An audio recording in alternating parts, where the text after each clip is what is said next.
Time for the confab, and this week a single image of one woman named Caitlyn Jenner broke the internet. It was the magazine cover of Vanity Fair unveiling the complete gender transformation of Bruce Jenner. Now the satirists, of course, have had an absolute field day. Here's the best of them, Jon Stewart. Caitlyn, when you were a man, we could talk about your athleticism, your business acumen, but now you're a woman. And your looks are really the only thing we care about. Which brings us to phase 2 of your transition, comparative ability.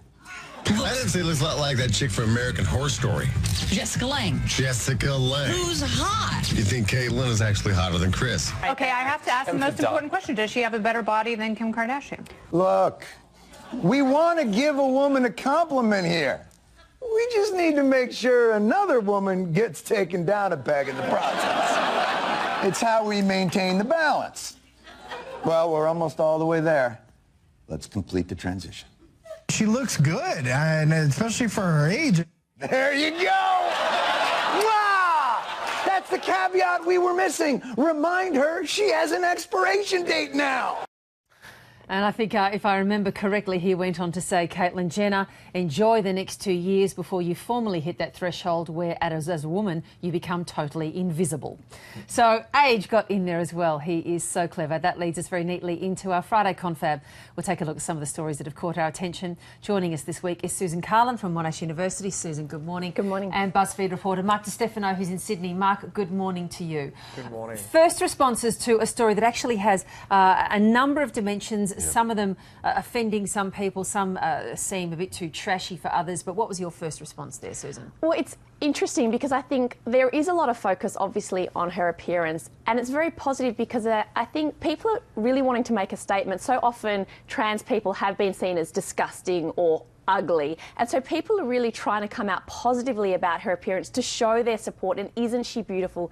This is great. But as Jon Stewart said, it's just so quickly transitioned into it's all about her sexuality. Do we still want to have sex with this woman? Is she attractive? Yeah, is she attractive? Like, that's the archetype. Would we still be so accepting of Caitlyn's transition if she weren't beautiful? Yeah, good point. And Mark, what's your take? I just think that this is maybe the best story of the year. I generally believe that people who are on the fringes of society, who might be thinking about transitioning or have transitioned in the past or in the community, this is maybe the biggest moment in the transgender community for the mainstream, maybe of all time. And I think that a lot of people don't understand that in the same way that the gay community had a huge moment maybe in the 80s or 90s, this is maybe one of the biggest moments where transgender issues for the first time are being talked about on the front pages of Vanity Fair, of the Daily Telegraph, of every single nightly broadcast. And this is an excellent, excellent thing. And I think that people who don't understand that just don't understand the way that these issues have been really pushed out onto the edges of society for too long. And I'm so happy that this is something that even us on ABC News Breakfast, this is something we're talking about. Well, this is something that it's so now acceptable for us to be talking about this, because I can tell you now, 10 years ago, I don't think that ABC News would have been even talking about this sort of thing. It's interesting that you make the point about mainstream, and let's have a look at the cover. I think it was Time magazine of the Orange is the New Black star. Laverne Cox was on Time, and the headline there, the transgender tipping point. Exactly your point there, Mark, that things are really changing in just the national conversation. But the issue of the mainstream, and by mainstream in this case we mean the Kardashians, you know, the best known surname in the world at the moment, and a family that are just sort of beyond, parallel when it comes to self-promotion and turning their own lives into reality TV shows and dominating popular culture. That sort of tripped up a number of people as well. Let's have a look at a tweet here from Paul Barry, of course, who is the eminent host of Media Watch here on ABC TV. If we can just bring that tweet up. He says there, why do I have to keep not reading stories about Bruce Jenner? Why in heaven's name is he such big news? What did he miss here, Susan? Well, I think, like Mark said, if we see this, if we dismiss this story, we really are missing just how significant this is for the LGBTI community. That so often trans people have just been ridiculed or ignored has pretty much been the default way the public has spoken about people. So that Caitlyn can come out so openly openly and so publicly. Like you said, they're from a family that everyone likes to deride. But I think this could be the best thing that's come out of the Kardashian family. And I don't mean that pejoratively at all. I think this is a really big step. And to dismiss it, I think, misses a lot. Was it a bad thing, Mark, that the Kardashians were involved? Did it take away from Caitlyn's message? No, it elevated the message, and that's the point, is that, you know, if the Kardashians didn't exist, this story wouldn't be in the mainstream, on the front pages of Vanity Fair. We wouldn't be talking about it right now, and I think that Paul Barry, God love him, and I really do think that Paul Barry is one of the greatest, you know, Australian media critics we've ever had. He misgendered someone, and he sent a tweet that was really, like, discriminatory, and he should be wrapped over the fingers for it. Well, can I just jump in there? He issued a clarification apology a bit later. Yeah. Let's have a look at that. Now it's all died down. I do want to say sorry to trans people. Absolutely no disrespect intended. Just very bored with Kardashian media hype, and there's a lot of hype. Totally fair observation. We need to point out here that, of course, I think we can look at it now. Caitlyn Jenner, you know, is now going to be part of a new ETV reality TV series, which is about his transition. And, you know, I guess people might roll their eyes at that and see the Kardashian caravan moving on.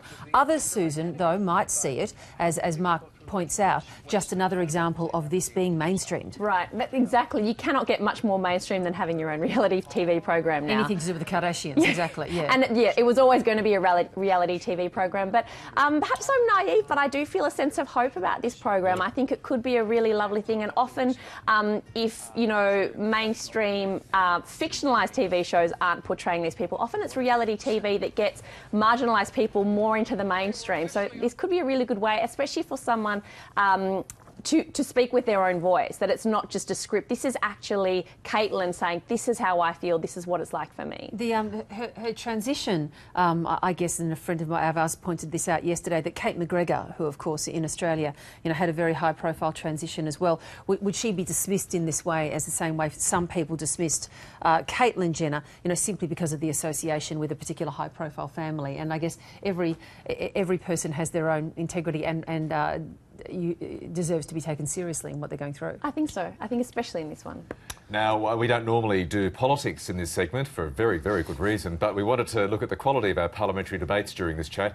Have we moved into ridiculous territory with our adversarial system, rather? Here's a look at some of the toing and froing over some of the key issues this week. Does the Prime Minister agree with his top economic advisor that there is a housing bubble in Sydney and parts of Melbourne? He's saying that people's houses are worth too much. This is someone who wants to be the Prime Minister of Australia, and he wants your house to be worth less. We are not going to delay this legislation for 1 minute longer. We were always going to vote for it. We always said we would support it. Let's get on with it. All those that opinion say aye. Aye. Contrary, no. I think the ayes have it. Noes. The government vote against passing its own small business bills straight away. What we saw from the opposition this morning was yet another childish stunt. Far from illuminating week there in federal parliament. That was the government, as Bill Shorten said, actually voting against its own measures to encourage small business investment. But the Labor opposition also bringing on what was always going to be, you know, something of a stunt, because the debate had not yet been had on the legislation. So both sides, I think we're suggesting this morning, engaged in, I don't know, Mark, it seems to me a pretty low level of debate. What do you reckon?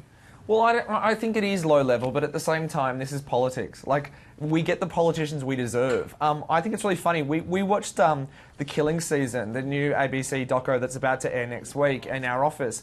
And someone said to me, like, leaned across and said, oh, Julia Gillard, like, how good was she? Like, I wish we had the calibre of her still in Parliament. And I was like, wait a sec, we were around. Julia Gillard at the time was being criticised for being low level and being basic. The same thing about John Howard. John Howard is now a statesman, but at the time was engaging in this same sort of thing day to day. So I think that as much as we think that Bill Shorten and Tony Abbott are, incredibly boring or incredibly petty. At the same time, this is just politics day to day. This is the same thing that everyone has always done in politics around the world. Maybe we need time, the distance of time. Yeah, which always happens. Regard it more fondly. Is that how it goes, Susan? Yeah, in 30 years we'll be saying Tony Abbott was the greatest statesman we've ever had. But it is incredibly frustrating. I mean, the small business tax, the bill was just farcical to watch that unfold. The way the government goaded Labor and saying, why aren't you supporting this? And they said, OK, we will support it. And then it didn't get voted and then it was a stunt. It's just, you know, staggeringly, it's actually, you said it wasn't very illuminating. I think it's incredibly illuminating of exactly what is happening in politics at the moment. Petty, backwards and forwards, no big ideas, no substance, and a lot of bickering. Three-word slogans versus zingers. Yes, exactly. That's what Australian politics has come down to, and I reckon the best summation of all of this was in a column this week by Nikki Sava in The Australian, who I think always is on the money in her observations on federal politics, and the key line in that column in The Australian, Nikki writes, Tony Abbott and Bill Shorten are lucky to have each other. She argues they are both as mediocre as each other. It was a cracker, that column. It was a really good column, and I guess it probably points out just what we've become accustomed to. It started quite some time back with this line about, you're talking down the economy. Who would talk down the economy? And both sides of politics have used it when they're in power.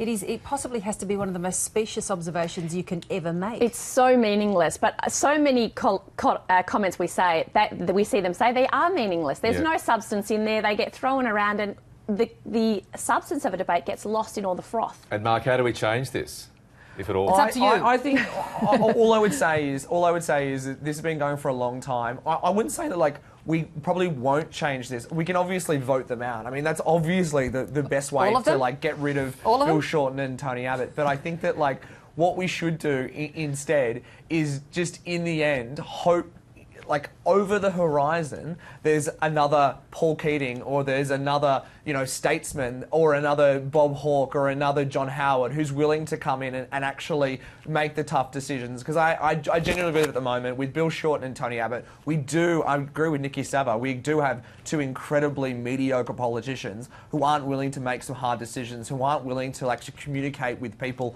look down the barrel of a camera and actually talk to Australia. And that's our biggest problem at the moment, is that we just don't have someone as a politician who communicate tough decisions and tell Australia where we're going. And at the moment, we're a bit lost when it comes to our political leadership.